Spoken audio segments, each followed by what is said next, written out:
तो 13.1 में अपने सारे क्वेश्चन हो गए थे। 13.1 में जो अपना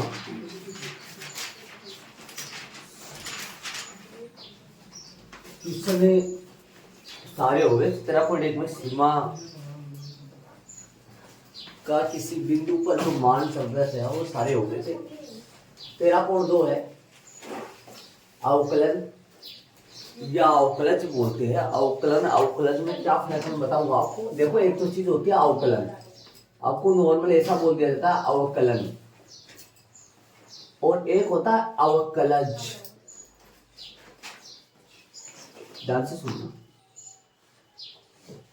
मैं अब जो बताने जा रहा हूँ शायद 12th में ऐसा नहीं बता पाऊँ, क्योंकि यहाँ पर 0 लेवल से मैं बता दूंगा, वहाँ पर इतना 0 लेवल से नहीं बताना होता है, क्योंकि वहाँ ये 11वीं क्लास में पढ़ने का बाद में वहाँ जाते हैं इसलिए। तो एक तो अवकलन होता है, एक अवकलज होता है ना। अवकलन भी बोलते थे, अवकलज बोलते थे, लेकिन इसमें थोड़ा सा बारीक फर्क है। आपको शायद पता महसूस हो रहा है। देखो इसमें ध्यान दो, यहाँ ध्यान दे रहे हो तो आप, यहाँ एन है, न है और यहाँ पे ज है। ज का मतलब आप जानते हैं, थोड़ा सा ध्यान दो तो ज का मतलब क्या होता है? जलज, है ना। ज का मतलब क्या होता है? जन्म, है ना। क्या लेना? ज का मतलब क्या होता है? जन्म लेना। सुनते हो क्या? जन्म लेना। देखो जैसे मान लो जो प्राप्त होता है ना, जो प्राप्त होता है उसको अवकलज बोलते हैं। जो प्राप्त होता है ना, जो रिजल्ट आता है उसको अवकलज बोलते हैं। और जिसके द्वारा प्राप्त करते हैं, मतलब जो प्रक्रिया होती है, जो प्रक्रिया होती है जिसके द्वारा अपन प्राप्त करते हैं, अवकलज प्राप्त करने की जो प्रक्रिया होती है, जो प्रोसेस होता है, उसको अपन क्या बोलते हैं? अवकलन बोलते हैं, है ना। जो रिजल्ट आता है उसको अवकलज बोलते हैं। जन्म जो मतलब प्राप्त होता है उसको अवकलज बोलते हैं। और अवकलज को प्राप्त करने की जो प्रोसेस है, जो प्रक्रिया है, जो विधि है, जो तरीका है, उसको अवकलन बोलते हैं। ये फर्क है इनमें, बल्कि इनको देखा नहीं जाता है। अवकलन कीजिए, अवकलज कीजिए, नॉर्मल अवकलन कीजिए होता है, ठीक है। तो ये बात तो इनमें ये जानकारी होगी भाई। अवकलन और अवकलज में क्या होता है? अवकलज प्राप्त करने की जो प्रक्रिया, जो प्रोसेस है, उसको अवकलन कहते हैं। जो रिजल्ट आता है उसको अवकलज कहते हैं, ठीक है। ये तो बात होगी। अब ये होता क्या है? जैसे मान लो मैं कोई फलन लेता हूं, f(x) बराबर है, f(x) बराबर यहाँ कोई फलन ले रहा हूं। जैसे मान लो 3x प्लस में 2 मैंने फलन ले लिया। मैं बोलूं x पर कौन है? x पर कौन है भाई? 3x प्लस 2 है। f(x) का मतलब कौन है? f(x) से पूरा का पूरा, f(x) से कौन है? ये पूरा y है। y किस पर निर्भर कर रहा है? ध्यान से सुनना, x पर निर्भर है पूरा। एक बार मेरी जो बात बता रहा हूं ना, वो पूरी बात ध्यान से थोड़ा बारीकी से सुन लेना। ये पूरा x पर निर्भर कर रहा है। जैसे जैसे x बदलेगा वैसे वैसे y भी बदलेगा, है ना। जैसे मैं बात करूं, x यदि 3 रखूं, f3 का मान अलग आएगा। जैसे f3 का मान कितना आएगा मेरे पास? f3 का मान आएगा 11, ठीक बात है। f2 का कितना आएगा? f2 का मान आएगा 7, 8 आएगा, 7 8 है। f1 का मान आएगा कितना? f1 का मान आएगा 5। तो जैसे जैसे अक्ष बदल रहा है वैसे वैसे कौन बदल रहा है? y भी बदल रहा है। ये y है, ये y है, दिमाग लगाओ तो ये y है, ये y है। अक्ष कहाँ है? अक्ष का मान यहाँ पुट करेंगे तो y रिजल्ट आएगा। तो जैसे जैसे अक्ष बदल रहा है वैसे वैसे y भी बदल रहा है। तो x के सापेक्ष जो y में चेंज है, उस चेंज को ही अपन क्या बोलते थे? अवकलन बोलते हैं, अवकलज बोलते हैं। किसी के सापेक्ष किसी में परिवर्तन की दर, जो परिवर्तन की दर है, जो चेंज है, उसको अपन अवकलज बोलते हैं। जैसे मान लो मैं बोलूं dA/dt, इसका अर्थ क्या है? इसको क्या पढ़ोगे? टाइम के सापेक्ष ए में परिवर्तन की दर, टाइम के सापेक्ष। ए क्या है यहाँ, ए भुजा मान लो, ए मान लो, इसे यहाँ पर ए भुजा से डिनोट कर लो, ए और भी कुछ हो सकता है, लेकिन ये क्या है, मेन बात क्या है, टी के सापेक्ष ए में परिवर्तन की दर, टी के सापेक्ष ए में परिवर्तन की दर। ठीक है, d y upon d x क्या बोलोगे, एक्स के सापेक्ष वाई में परिवर्तन की दर, जिसको अवकलन बोलते हैं, ये अवकलन ही है।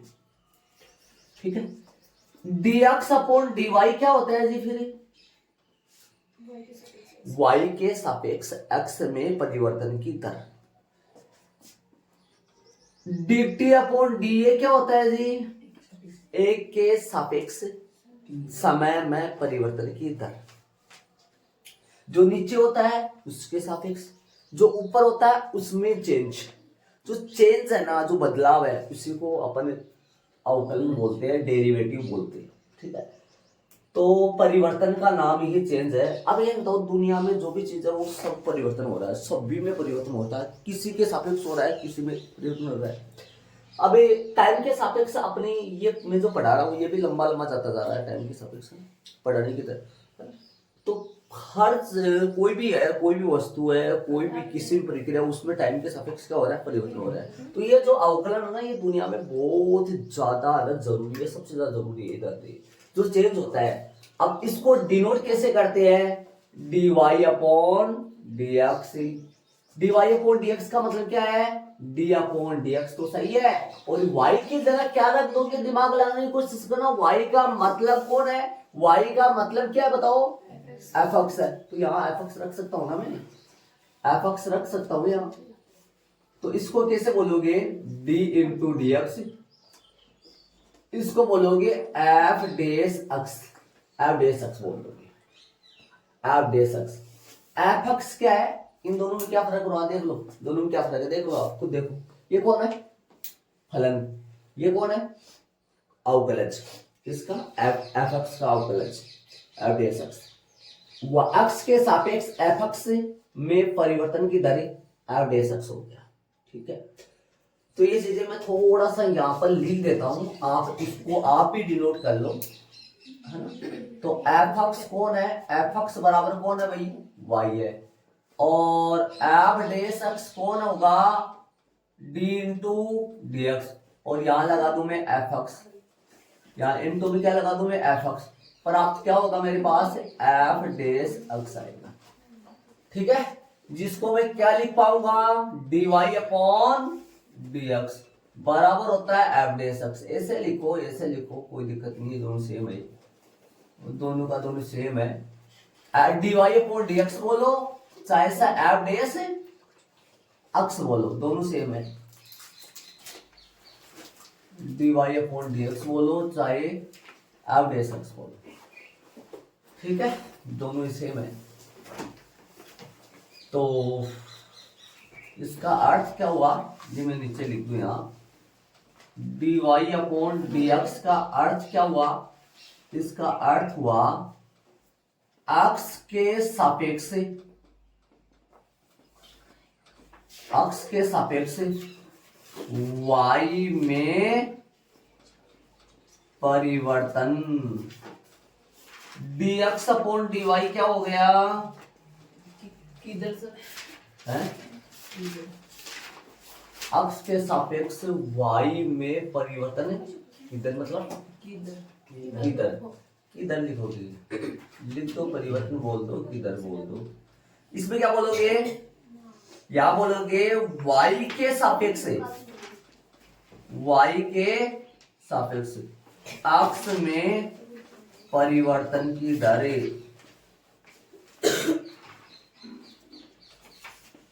ठीक है, और dA अपॉन dt क्या बोलोगे, इसका अर्थ क्या हो जाएगा, t के सापेक्ष, t के सापेक्ष a में परिवर्तन की दर। ठीक है, और बहुत सारे लिख सकते हैं, समझ में तो आ गया होगा कैसे चीजें। बाकी कैसे लिखा जाए, कोई आपको बोले इसका जैसे मान लो dy/dt बोल दे, इसका भी अलग अर्थ होता है। अर्थ आप जानते होंगे, ऊपर वाले में चेंज होता है, नीचे वाले के सापेक्ष होता है। ऊपर वाले में बदला होता है, नीचे वाले के सापेक्ष होता है। ठीक है, तो सूत्र में चलेंगे अपन आगे। ये मैंने बातें बताई आपको, ध्यान से सुनिए। और इधर में थोड़ा सा बिंदु पर अवकलज और बता दो, बिंदु पर क्या होता है। एफ डेस ए क्या होता है, एफ डेस ए, इसका मतलब बोलूंगा dy/dx अक्ष बराबर कितने पर है, ए पर, ए पर अवकलज। याद करो, किसी पीछे वाली प्रश्नावली किसी बिंदु पर अपन फलन निकालते थे, किसी बिंदु पर फलन की सीमा का मान निकालते थे। ये क्या कहलाएगा, इसको क्या बोलोगे, अक्ष बराबर ए पर, लिखा लीजिए, अक्ष बराबर ए पर अवकलज। इसको कैसे पढ़ोगे, अक्ष बराबर ए पर अवकलज। यही से बता दूं, एफ डेस अक्ष क्या होता है, अवकलज हो गया, फलन एफ अक्ष का अवकलज। किसी बिंदु पर नहीं, बिंदु पर नहीं, बिंदु पर नहीं, अक्ष पर ही है। मतलब एफ अक्ष का अवकलज एफ डेस अक्ष, एफ अक्ष का अवकलज एफ डेस अक्ष। इसको क्या बोलोगे फिर, इसमें देखो ध्यान से सुनना, इसका मतलब और इसका मतलब क्या होता है। देखो ये मेन है, यही से ये दोनों आ रहे, देखो सर ध्यान से सुनना। एफ एक्स का अवकलज एफ डेस एक्स, एफ एक्स का बिंदु ए पर अवकलज एफ डेस ए, बिंदु ए पर अवकलज है। और ये किसी बिंदु पर नहीं है, अक्ष पर ही मान लो। अब अक्ष की जगह ए आ जाएगा, अक्ष की जगह जो ए पर आ जाएगा तो वो ए पर हो जाएगा, एफ डेस ए। तो इसका मतलब हुआ बिंदु अक्ष बराबर ए पर, बिंदु अक्ष बराबर ए पर एफ एक्स का अवकलज। इसका मतलब वही मतलब है, ऐसे बोलो, ऐसे बोलो चाहे ऐसे बोलो, इन दोनों का अर्थ एक ही है। ऐसे लिखने का तरीका अलग है, ऐसा भी लिखा जा सकता है और ऐसे भी लिखा जा सकता है। ठीक है, तो ये ऐड करो, आगे फॉर्मूले में चलेंगे, फॉर्मूले बना देंगे अपन दोनों। फॉर्मूला एक फॉर्मूला चलता है, उस फॉर्मूले में अपन चलेंगे। यहां तक ऐड कर लो, फॉर्मूले में चलेंगे, इनको मैं रब करूंगा, यहां तक आप ऐड करो। और सूत्र में अभी तो एफ डेस जो ए होता है उसका फॉर्मूला ये होता है, लिमिट एच टेंडिंग टू 0 और into F A plus H minus में एफ ए अपॉन में एच। ये जो फॉर्मूला होता है ना, ये फॉर्मूला जो होता है, ये फॉर्मूला होता है किसका भाई, किसी फलन का बिंदु ए पर अवकलज का फॉर्मूला होता है। इस फॉर्मूले का मतलब क्या है, सारांश क्या है, ये मैं आपको बताऊंगा, अभी ध्यान से सुनिए। किसी बिंदु अक्ष बराबर ए पर अवकलज हो गया भाई,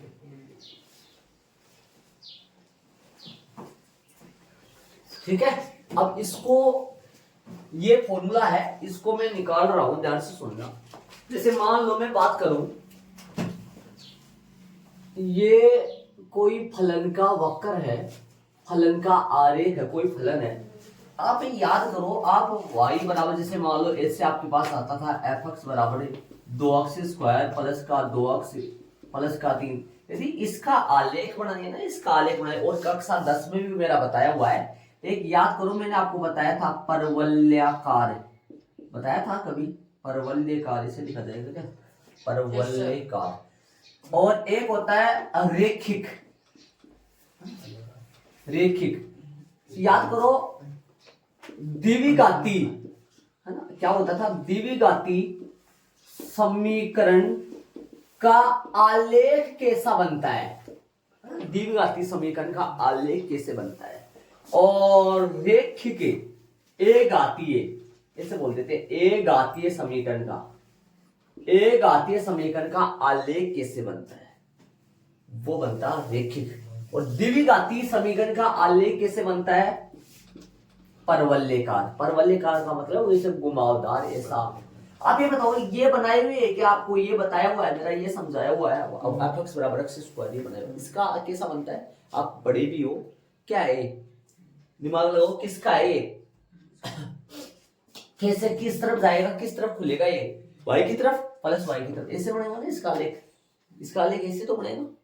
अरे 4y का हिसाब ही हो गया ना, y = 4a y² बराबर x² बराबर ले लो ना, x² बराबर 4ay, ये तो हो गया, ये सेम ये x² बराबर 4ay। इसका कैसे बनता है, ये तो पता है ना आपको, आपने पढ़े है ना चैप्टर में, शंकुवाल परिच्छेद में, इसका कैसे बनता है आलेख, इसका ऐसे तो बनता है पर ये परवलयकार ही तो हुआ। जितने भी ये द्विघाती है ना, जैसे मान लो x² प्लस में 3x प्लस में 2 का, x की पावर 3 2x प्लस में 4 का, या x की पावर 4 x की पावर 5, ये जितने भी होते हैं ना, जितने भी होते हैं, इनका सबका ना वलयकार बनता है, ऐसा गोल ऐसे वलयकार। ये रेखिक नहीं जाता है, इनका रेखिक नहीं जाता, मतलब एकदम सीधी लाइन नहीं जाती है, इसका ऐसे गोल लाइन में जाता है, इसलिए ये बोल दिया मैंने, ये किसी फलन का आलेख है। किस आकार का होता है, वलयकार होता है, परवलयकार होता है, मतलब वक्र के टाइप का होता है, ऐसे वक्र घुमावदार होता है ना। मान लो कोई भी फलन है, उसका वक्र मैंने ले लिया, ये y बराबर में किसका है, y बराबर में f(x) का है, कोई फलन है, उसका आलेख मैंने ले लिया है, ठीक बात है, ठीक है। इसको मैं थोड़ा सा सही बना दूं ताकि डायग्राम में ये लो। अब ये बताओ, दिमाग लगाने की कोशिश करना, ये बात सुनना, एक बात मेरे को ये बताओ, अक्ष बराबर है, ये पॉइंट है ए, ध्यान से सुनना, ये पॉइंट ए है, अक्ष बराबर ए पर, अक्ष बराबर ए पर फलन का मान कितना आएगा भाई, क्या मान आएगा, दिमाग लगाने की कोशिश करना,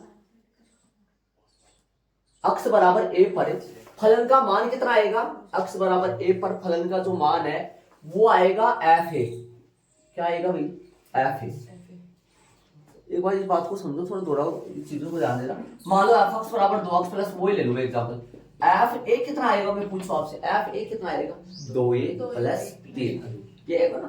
तो a पर अक्ष के मान, a पर फलन का मान f(a) आ रहा है, f(a) आएगा। अब ये कोई संख्या है, यहाँ वैसे मैं मतलब डेरिवेशन कर रहा हूं तो इसमें तो f(a) लूंगा यार। अब यहाँ पर इधर लो, एक बिंदु और ले लो, ऐसे दूरी पर बिंदु ले लो, कोई दूसरा बिंदु ले लो, जैसे मान लो यहाँ पर बिंदु ले रहा हूं मैं, इस दूरी पे ले रहा हूं, ये बिंदु ले रहा हूं मैं a plus H, A plus H का मतलब समझो, यहां से यहां तक की दूरी कितनी बढ़ गई है, ये जो दूरी है ना, ये कितनी बढ़ा दी मैंने, अक्ष से कितना बढ़ा दिया, ये जो दूरी है, ये कोण कितनी बढ़ गई है, एच बढ़ गई है ना।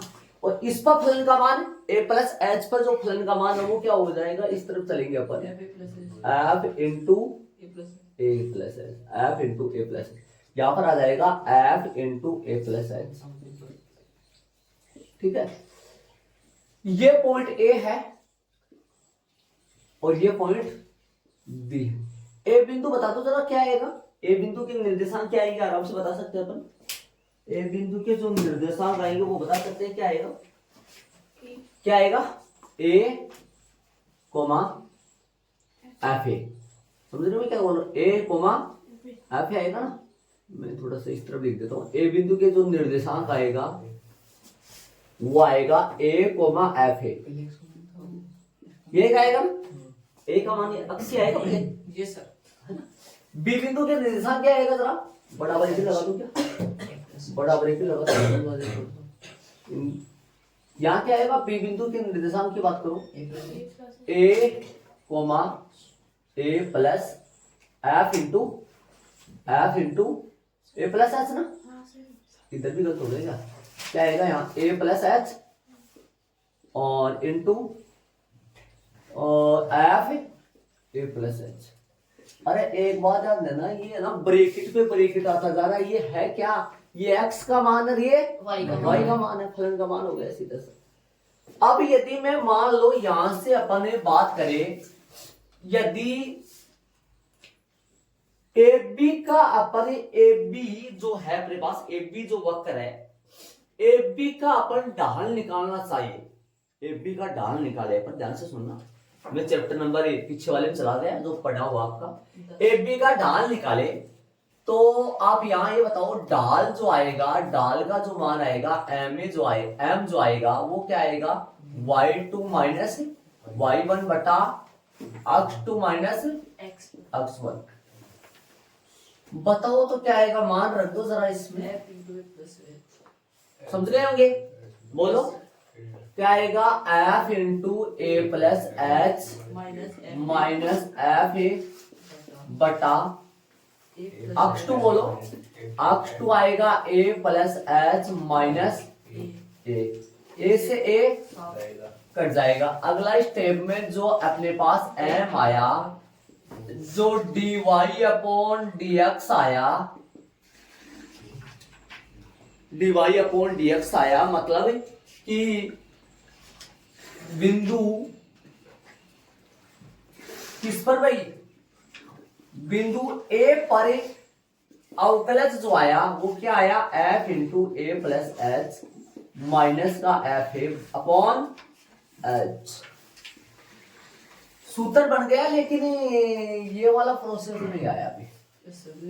हाँ, लिमिट वाला प्रोसेस, ये लिमिट कहाँ होती है, कैसे होता है, मैं बताऊंगा। एक बार जितना मैंने बताया इस बात को दोहराइए, देख लो यहाँ तक समझो चीजों को, जो मैंने कैसे निकाला है, किस तरीके से ये वक्र ऐसा ही क्यों बनाया है। मैं बार बार कहता हूँ एक्स स्क्वायर वो एक्स की पावर 3 वक्र कैसा भी कितनी पावर हो, पावर वाला जो आएगा ना वो परवलयकार वक्र के टाइप का जाएगा, वक्र बनेगा, पक्का बनेगा। और वक्र के टाइप का ये बिंदु ले लिया, इस बिंदु से अक्ष बराबर ए पर फलन का मान f इंटू एफ ऑफ ए हो गया, अक्ष बराबर ए प्लस एच, थोड़ी दूर आगे बढ़ाया इसको, मतलब अक्ष को कितना बढ़ा दिया, अक्ष ए था एच बढ़ा दिया, ए पर जो बिंदु अक्ष बराबर ए प्लस एच पर जो फलन का मान है F of A plus H हो गया। इस तरीके से अपन ढाल निकाले, एबी का जो ढाल निकाले, एबी का ढाल जो ढाल क्या होता है, एबी द्वारा अक्ष की धनात्मक दिशा के साथ अक्ष द्वारा बनाया गया जो कोण होता है, उस कोण को क्या बोलते हैं, एबी का ढाल, है ना, जिसको एबी का ढाल या परमंता बोलते हैं अपन, याद करो, ठीक है। तो यहां तक ऐड करो, आगे चलेंगे अपन आगे।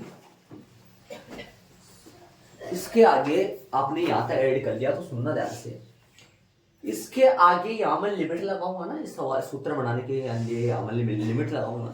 ये लिमिट वाला हिसाब किताब ऐसा है, आप जो ध्यान लगाएगा ना उसकी समझ में आएगा लिमिट क्यों लगेगी। आप ध्यान से सुनिए, ध्यान देना। ऐसे बताओ ढाल क्या चीज है, मैं पूछूं आपसे, ढाल क्या होती है, किसी रेखा की अक्ष के साथ जो झुकाव है, अक्ष के साथ जो धनात्मक दिशा में बनाया गया जो कोण है, उसी को ढाल बोलते हैं ना पर, ठीक बात है। अब दिमाग लगाने की कोशिश करना, ये रेखा है क्या, मैं पूछूं आपसे, ए बी रेखा है क्या, नहीं ये तो रेखा नहीं है। अरे है क्या रेखा, नहीं है ना, ये तो रेखा है नहीं। यदि मैं रेखा बनाना चाहूं, इसको ए बी को मिलाना चाहूं, तो दिमाग लगाने की कोशिश करना मैं कैसे मिलाऊंगा ए बी को, ध्यान से सुनना, ए बी को मैं कैसे मिलाऊंगा। यदि मैं ए बी को मिलाना चाहूंगा तो दिमाग लगाने की कोशिश करना, ये कटेगी नहीं कटेगी, बोलो।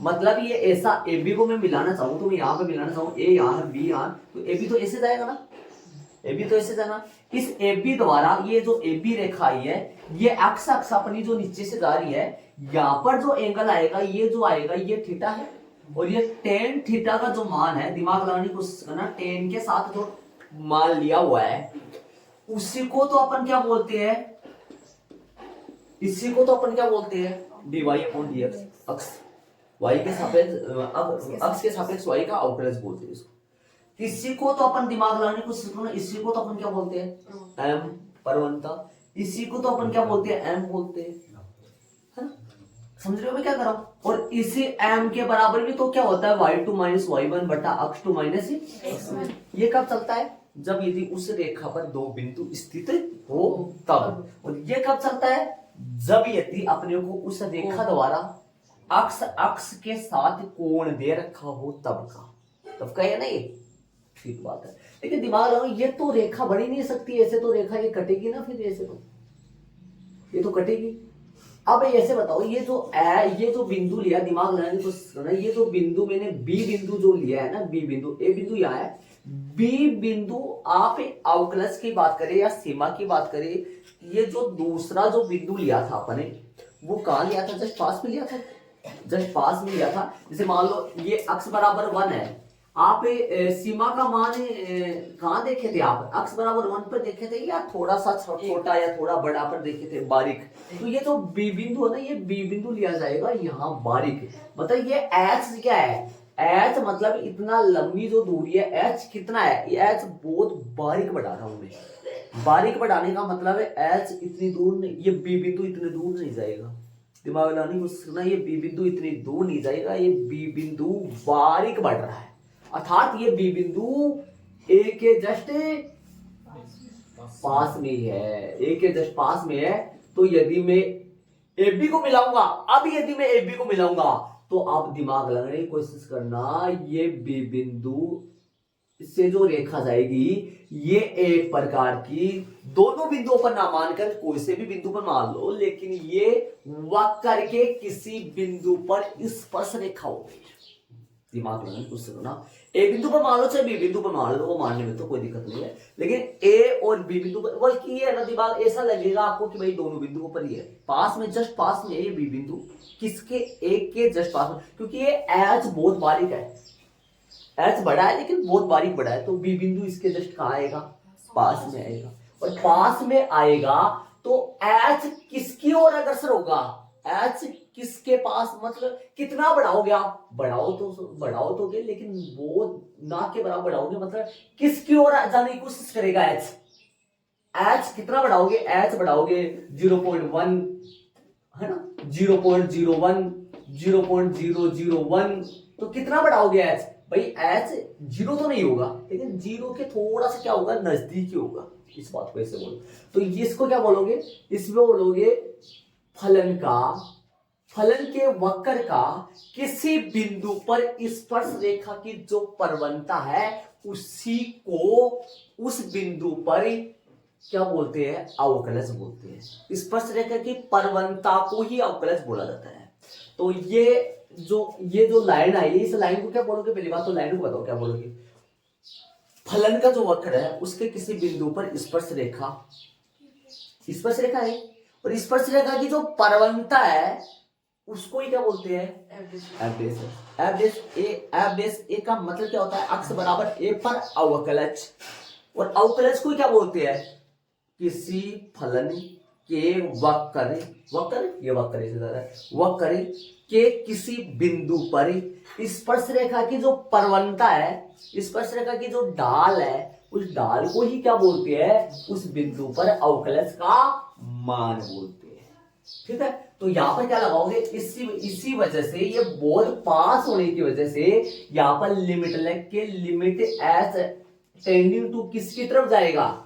0 की तरफ जाएगा। ये बहुत पास होने की वजह से यहां लिमिट लगा देंगे, तो ये dy अपॉन जो dx आया है, ये क्या आ गया? अर्थात अक्ष बराबर a पर जो आया है, और इसको कैसे बोलेंगे? एफ डैश ए बोलेंगे। ऐसे दर्शाओ चाहे ऐसे दर्शाओ, कोई फर्क नहीं है। और लिमिट अक्ष टेंडिंग टू किसकी ओर? एक की ओर, और F of A plus H minus F of A upon में क्या आएगा बोलो? एच। ये अपने पास आ चुका है। तो ये बताओ, फलन का वक्र गोलाई में जाता है, उसके किसी बिंदु पर इस खींची गई स्पर्श रेखा की परवलता को ही उस फलन के उस बिंदु पर अवकलज बोला जाता है। ठीक है, इसलिए लिमिट लगाई जाती है। क्या लिख दिया मैंने? यहाँ क्या आएगा? H tending to 0। ठीक है, ये प्रोसेस अभी पूरी, इसी को अपन बोलते हैं, आपने समझा होगा ये चीजों को, इसको क्या बोलते हैं? ये ऐड कर लो नीचे वाली लाइन, और मैं थोड़ा सा बारीकी से और बताऊंगा। फॉर्मूले चल ऐड कर लिया होगा। तो अक्ष बराबर ये क्या भाई? ए, और ए पर फलन का मान बोलो एफ ऑफ ए। कितना बढ़ाया? अक्ष बराबर अगला पॉइंट क्या ले लिया? अक्ष बराबर अगला पॉइंट ले लिया ए प्लस एच। ए प्लस एच का पॉइंट में यहां ले रहा हूं, और यहां पर अपना मान क्या बताया अपन ने? यहां पर फलन का जो मान है वो क्या बताए? फलन का मान जो है वो क्या बताए, यहाँ पर इधर की बात करें तो एफ ऑफ क्या बताइए, F of A plus H. अब मैं आपसे पूछूं एक्स कितना लिया स्टार्टिंग में, ए लिया, कितना बढ़ाया, एच बढ़ाया, ये एक्स कितना बढ़ा, एच बढ़ा।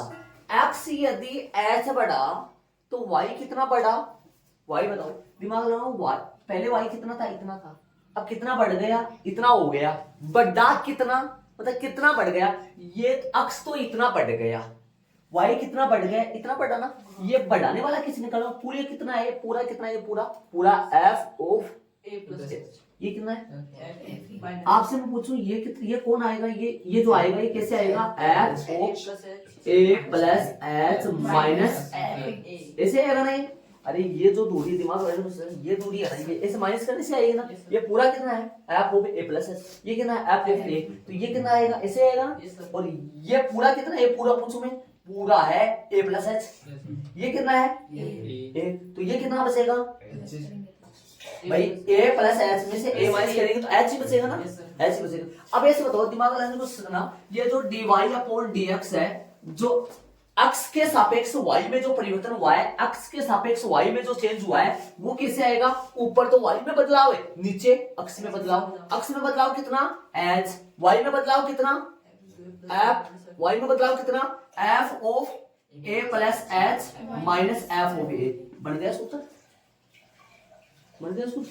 y में बदलाव है अपॉन है, x में बदलाव, इसी को तो अपन क्या बोलते हैं, dy अपॉन dx।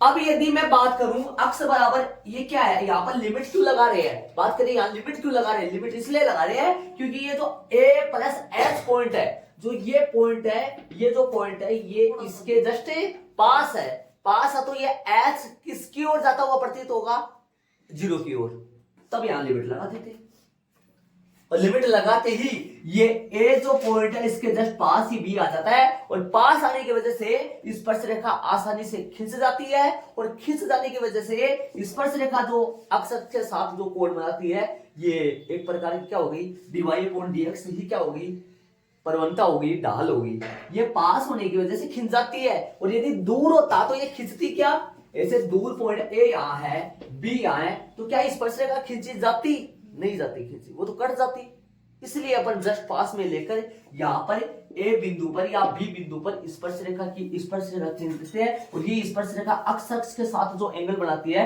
उसका जो टेन का मान है वो टेन थीटा होता है, वो टेन थीटा वो क्या कहलाता है, एम कहलाता है, और एम क्या होता है, स्पर्श रेखा की परवंता होगी, स्पर्श रेखा की ढाल होगी, और ढाल को ही अपन dy अपॉन dx बोलते हैं, इसी को अपन एफ डैश ए बोलते हैं, इसी को बोलते हैं, कोई नई चीज नहीं होती है। तो मैंने ये नॉर्मल तरीके से मोटा मोटा ऐसा हो गया, y में बदलाव अपॉन अक्ष में बदलाव, सूत्र हो गया। ऐसे देखना चाहो तो ऐड कर दो, बारीक नीचे वाला भी ऐड करना चाहो तो, आगे मैं सूत्रों में चलूंगा। आगे ये सूत्र है प्रथम विधि से, आपके लिखा हुआ है कि नहीं लिखा हुआ है ये देख लो जरा, प्रथम विधि से अवकलज प्रश्नावली 12.2 में आपके पास ये है, इसमें प्रश्न नंबर चौथे में लिखा हुआ है, चीज चौथे प्रश्न में लिखा हुआ है प्रथम सिद्धांत से, तो इसको बोला जाता है प्रथम सिद्धांत से जब करेंगे ना अपन, प्रथम सिद्धांत से अवकलज कब करेंगे, प्रथम सिद्धांत से अवकलज, इसके अगल बगल में लिख देते हैं प्रथम सिद्धांत से अवकलज करेंगे ना, तब का फॉर्मूला है, प्रथम सिद्धांत से अवकलज का फॉर्मूला है। देखो प्रश्न नंबर 10 में लिखा हुआ प्रथम सिद्धांत से कोस अक्ष का अवकलज, सभी में लिखा हुआ है, द्वितीय सिद्धांत है, 12th क्लास है, प्रथम सिद्धांत है, 11th क्लास का, सारे ऐड करो, मैं चलूंगा आगे, ये ऐड कर लिया होगा, ऊपर वाला नीचे वाला तो ऐड करने की बात नहीं थी, वो तो यही है, दिमाग लगाओ, ये क्या है, ये क्या है, वाई में इतना बदलाव हो गया, वाई इतना बड़ा, अक्ष इतना बड़ा, तो ऊपर क्या आया, वाई बड़ा, वाई जितना बड़ा, वाई में जो बदलाव आया, वाई कितना बड़ा वो ऊपर आया, अक्ष जितना बड़ा वो नीचे आया, ये तो बात हुई। तो इसको क्या पढ़ोगे, इसको बोलो चाहे इसको बोलो, इनको क्या पढ़ोगे, वक्र के फलन के वक्र, फलन का वक्र या फलन का आलेख के किसी बिंदु पर खींची गई स्पर्श रेखा की परवलता है ये। और कौन सा बिंदु हो? अक्ष बराबर 1 पर या अक्ष बराबर है a प्लस एच में ए में कितना फर्क है? बहुत बारीक फर्क है, मतलब बहुत बारीक फर्क है। यो मान लो 1 है, अक्ष बराबर यो 1 है, तो यो अक्ष बराबर क्या होगा? 1.1 हो सकता है, 1.01 हो सकता है। कितना बड़ा? 1.1 कितना बढ़ गया? ये 1 है तो ये कितना बढ़ा? 0.1 बढ़ गया, 0.01 बढ़ गया ऐसे। तो एच बहुत बारीक बढ़ रहा है, तो बारीक बढ़ेगा तो ए बिंदु के पास में ही बी बिंदु आएगा, और बी बिंदु ए बी पास ही आएंगे, तो जो स्पर्श रेखा खींचेंगे वो काटेंगे नहीं, वो दूर होगा तो कटेंगी, वो एक दूसरे को काटेंगे नहीं, मतलब रेखा कटेगी नहीं। एक प्रकार की ऐसा लगे कि ये स्पर्श रेखा खींच गई। तो स्पर्श रेखा की जो परवलता, जो ढाल है, वो ही अपने पास वो क्या होती है? उसी को अपन उस बिंदु पर उस फलन का अवकलज बोलते हैं। तो मैं अब आगे लिख रहा हूं, मैं सूत्र लिख रहा हूं। डायरेक्ट अपन कैसे करेंगे? ये प्रथम सिद्धांत से अवकलन इस सूत्र से निकालेंगे अपन। डायरेक्ट कैसे करेंगे? सूत्र लिखूंगा, उस तरफ सूत्र, कुछ से सूत्र लिखेंगे और कुछ से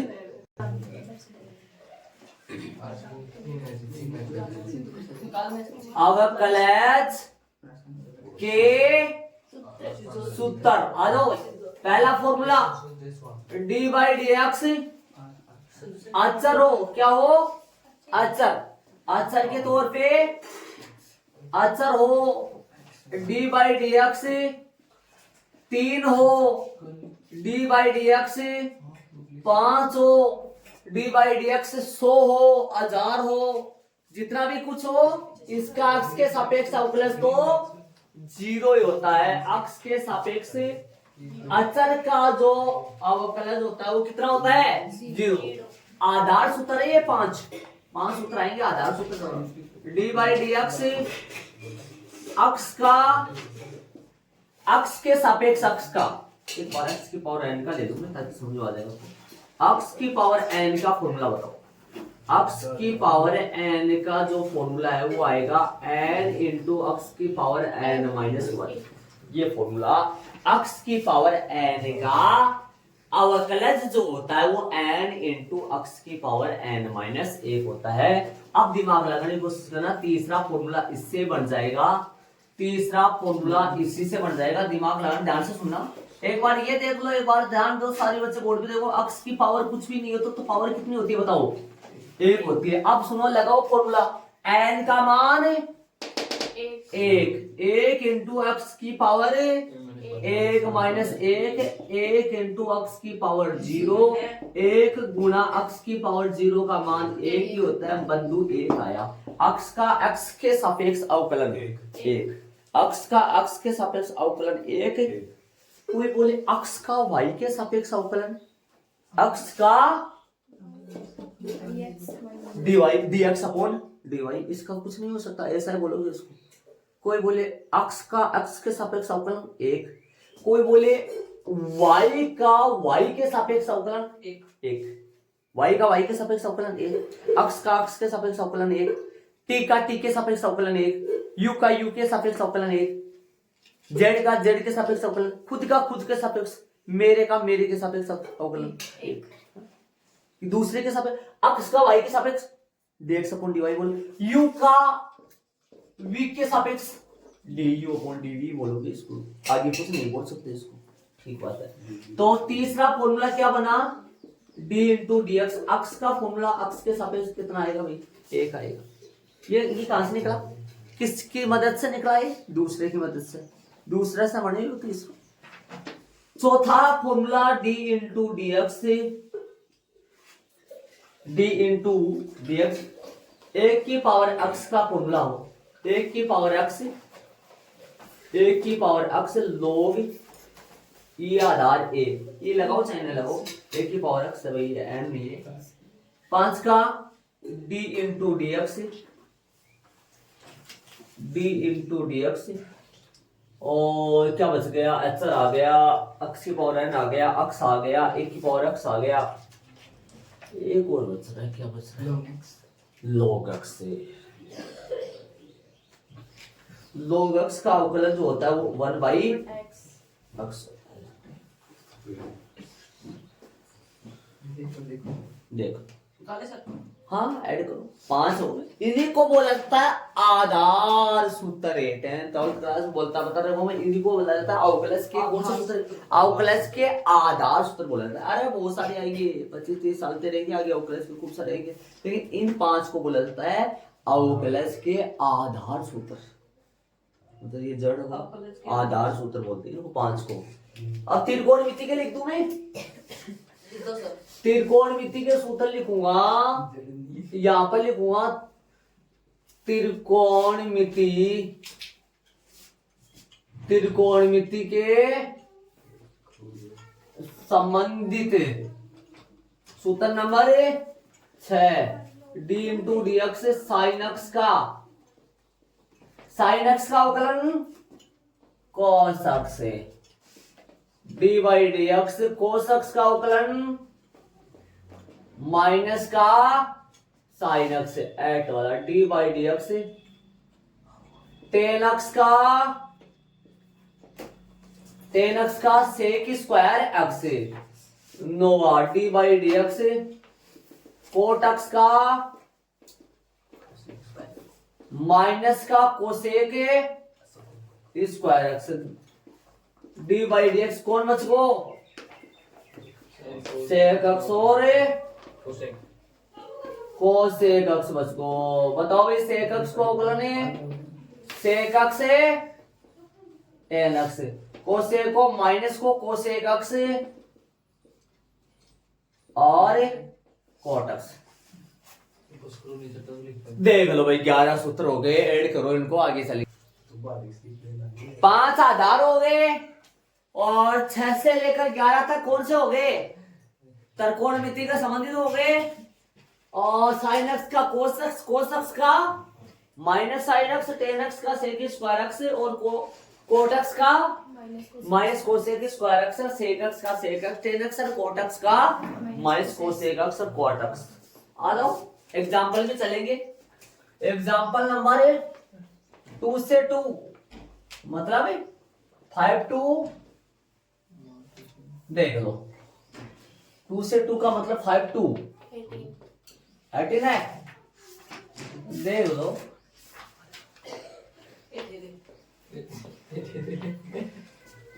चलो अक्स बराबर कितने पर बोला है? अक्स बराबर 2 पर एफ अक्स बराबर बताओ 3 अक्स का अवकलज। ये होगा प्रश्न देख लो अवकलज हो अवकलन हो केवल अक्स बराबर 2 पर एफ अक्स बराबर 3 अक्स का अवकलज। ये ना प्रश्न ठीक बात है। मैं कर रहा हूं किससे? प्रथम सिद्धांत से। अक्स बराबर 1 बार बताऊंगा मैं, सब बताऊंगा कुछ नहीं छोड़ूंगा। अक्स बराबर 1 पर फॉर्मूला क्या आएगा? एफ डेश ए बताओ। अक्स बराबर 1 पर बताओ भाई limit h tending to 0 into f of a plus h minus f a upon h। लेकिन a नहीं है बंजारो अपने, अक्स बराबर a नहीं है अपने 2 है। आ जाओ अक्स बराबर 2 पर f dash 2 limit s tending to 0 बड्डा ब्रैकेट ऊपर बोलो क्या लिखूं? F 2 plus h f 2 upon h f dash 2 limit h tending to 0 और यहां पर मान रख दो यहाँ आजू और बाजू में अगल और बगल में। अब ये बताओ मेरे को चूंकि एफ एक्स क्या था बंदो? 3x था। और क्या क्या चाहिए आपको? एफ एक्स यदि ये था तो एफ 2 प्लस एच क्या आएगा? एफ 2 प्लस एच क्या आएगा बता दो? अरे अक्स पर 3x मान, अक्स बराबर 2 प्लस एच पर मान 3 इंटू 2 प्लस एच। इसलिए एफ 2 बोलो, एफ 2 भी निकालना। क्या क्या चाहिए आपको? एफ ऑफ 2 प्लस एच चाहिए एफ ऑफ 2 प्लस एच का मतलब क्या होता है 2 प्लस एच पर फलन का मान। एफ 2 का मतलब क्या हुआ अक्स बराबर 2 पर फलन का मान कितना हुआ भाई 3 गुणा 2 3 गुणा 2 6 लिख दो चाहे ऐसे कर दो कोई दिक्कत नहीं। अब मान रख दो यहाँ। अरे एक बार इसके साथ में एफ लगा हुआ है एफ का मतलब हो गया अक्स बराबर 2 प्लस एच पर फलन का मान। इसके साथ एफ लगा हुआ है इसका मतलब क्या हो गया जहां एक्स है वहां पर 2 रखो जहां एक्स है वहां पर 2 प्लस एच रखो वहां से लाओ इधर लाओ ये ऐच्छिक है। याद करो प्रश्नावली 12.1 में भी ये बोला था मैंने इसके नीचे माना कि जस्ट नीचे याद करो फलन के मान रखा करते थे मैंने बोला था लिखे या फिर ना लिखे कोई जरूरत नहीं ना। तो इधर रखूं क्या रखूं यहाँ पर बोलो इसकी जगह क्या रखूं 3 इंटू 2 प्लस एच और माइनस 6 कर दो क्या प्रॉब्लम 6 कर दो इनको भी खोल के लिख दो कोई दिक्कत नहीं है कोई गलती नहीं होता। हाँ अपॉन एच एच करे 6 प्लस 3 एच माइनस 6 अब डेस 2 बराबर 6 7 लिमिट एच टेंडिंग टू 0 खोलो इसको 3 दूना 6 3 एच माइनस 6 अपॉन 6 एच 6 से 6 गया limit f dash 2 limit h tending to 0 और 3 एच अपॉन एच एच से एच कट गया लिमिट रख दो लिमिट रख दो लिमिट नहीं रख सकते 3 आ जाएगा आंसर हो गया। डब्बे में डाल दो कौन है ये अक्स बराबर 2 पर अब प्लस x प्लस 3x अक्स बराबर 2 पर इस फलन का अवकलज अक्स बराबर 2 पर इस स्पर्श रेखा की पर बनता है ये अक्स बराबर 2 पर इस पर अरे इको कोई ना कोई वर्ड कर तो जाओगे ना अक्स बराबर 2 पर इस स्पर्श रेखा की क्या है पर बनता है कक्षा 12 आ जाओ ध्यान से सुनना एक बार ध्यान देना एग्जाम्पल नंबर कौन सा है ये 5 ध्यान देना एफ एक्स कौन है एफ एक्स कौन है बताओ ऊपर से 3 अंश एफ डेस एक्स कौन है डी बाई डी एक्स और एफ एक्स मतलब 3x लिख दो सीधा ये सर एफ डेस एक्स क्या आया